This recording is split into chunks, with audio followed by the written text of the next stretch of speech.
আসসালামু আলাইকুম। আজ আমি সেরির জন্য রান্না করব ঝাল ঝাল করে একটা লাল মুরগির ঝোল। শুধু মুরগি রান্না করব, সাথে আর কিছুই দেব না। দেখুন, আমি মুরগির মাংসটাকে কেটে ধুয়ে পরিষ্কার করে পানি ঝরিয়ে নিয়েছি। এবার আমি এগুলো রান্না করব। কিভাবে কি দিয়ে রান্না করি সেটাই আপনাদের সাথে শেয়ার করব। প্রথমে আমি মাংসগুলো ধুয়ে পরিষ্কার করে নিয়ে নিছি।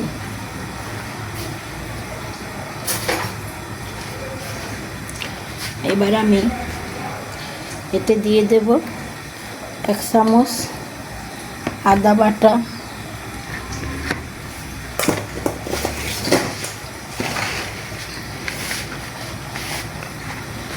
1 চামচ রসুন বাটা,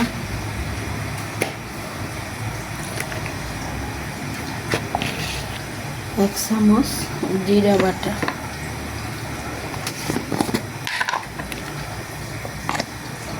দিয়ে দেব একটু পরিমাণ মতো মরিচের গুঁড়ো,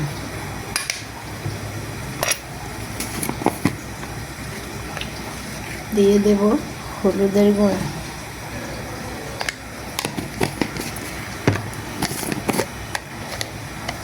দেব স্বাদ মতো লবণ,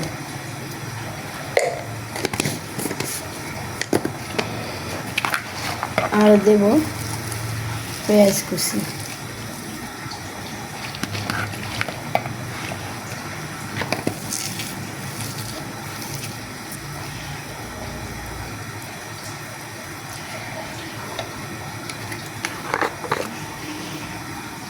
দিয়ে দেব পরিমাণ মতো তেল।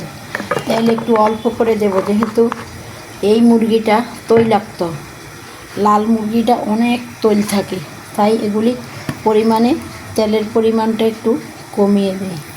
এবার আমি সবগুলোকে মেখে নেব। আমাকে হয়তো প্রশ্ন করতে পারেন যে আপনি তো তেজপাতা, লং, দারুচিনি, এলাচ এগুলি কেন দিলেন না?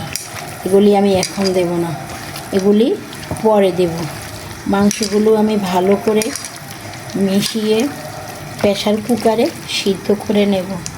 যেহেতু লাল মুরগি, এগুলি এত সহজে সিদ্ধ হতে চায় না, একটু সময় লাগে, তাই আমি এগুলোকে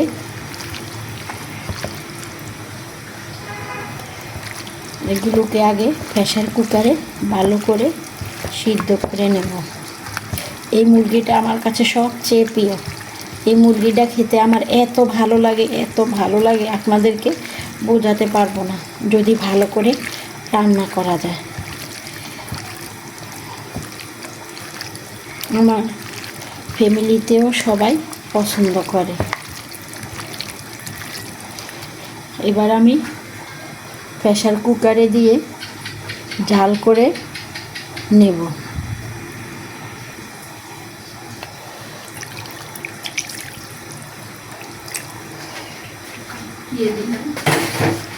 এবার প্রেসার কুকারে বসিয়ে এগুলোকে সিদ্ধ করে নেব ভালো করে।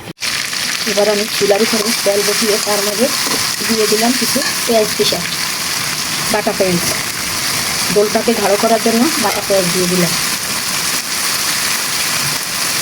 তারই সাথে দিয়ে দেবো আমি তেজপাতা, লং, এলাচি, দারচিনি। এবং আমি এগুলোকে নেড়ে কষিয়ে নেব। ভালো মতো পেঁয়াজগুলোকে কষাবো। পেঁয়াজগুলো একটু কালার হয়ে আসুক। পেঁয়াজগুলো আমার ভাজা হয়ে গেছে। এবার আমি দিয়ে দেবো আবার একটু জিরা বাটা, আদা বাটা। যেহেতু আমি সেখানে অল্প অল্প করে দিয়েছি, এবার একটু এখানে আবার 1 চামচ করে দিয়ে দেবো। প্রথমে আমি অল্প একটু করে দিয়েছি মাংসের সাথে। এবার আমি এখানে এগুলো দিয়ে ভালো করে ভেজে নেব।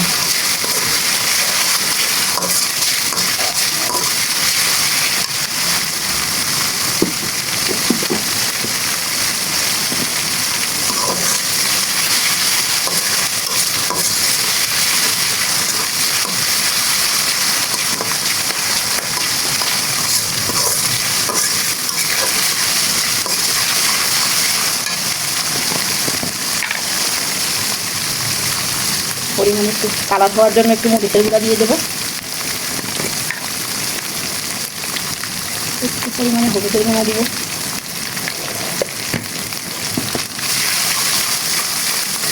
এবার আমি মাংসগুলো ভালো করে কষাবো।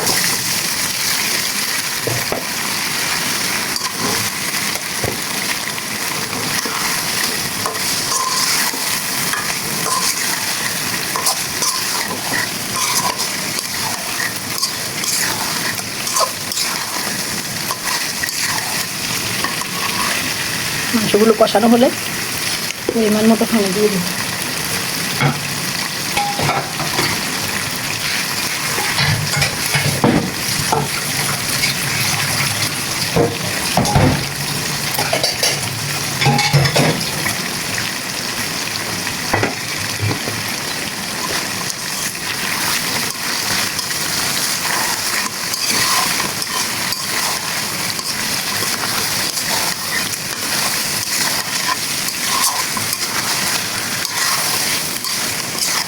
মাংসটা খেতে আমার খুব ভালো লাগে, অসাধারণ একটা মাংস।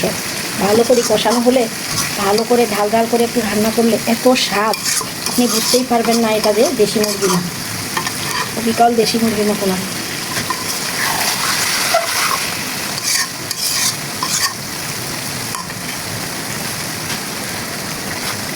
পরিমাণ মতো আমি যখন একটু ঝোল রাখ,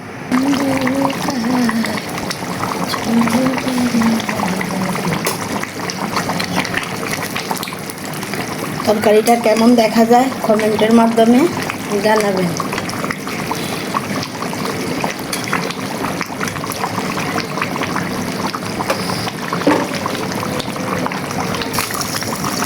আমি এরকম ঝোল রাখবো, লাল মুরগির ঝোল।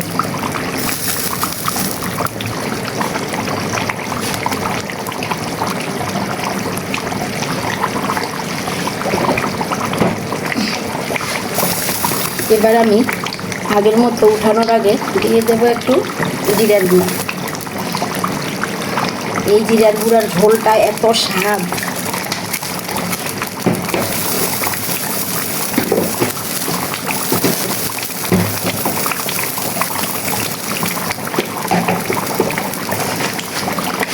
দেবো একটু লং এলাচি, দারচিনি দিয়ে।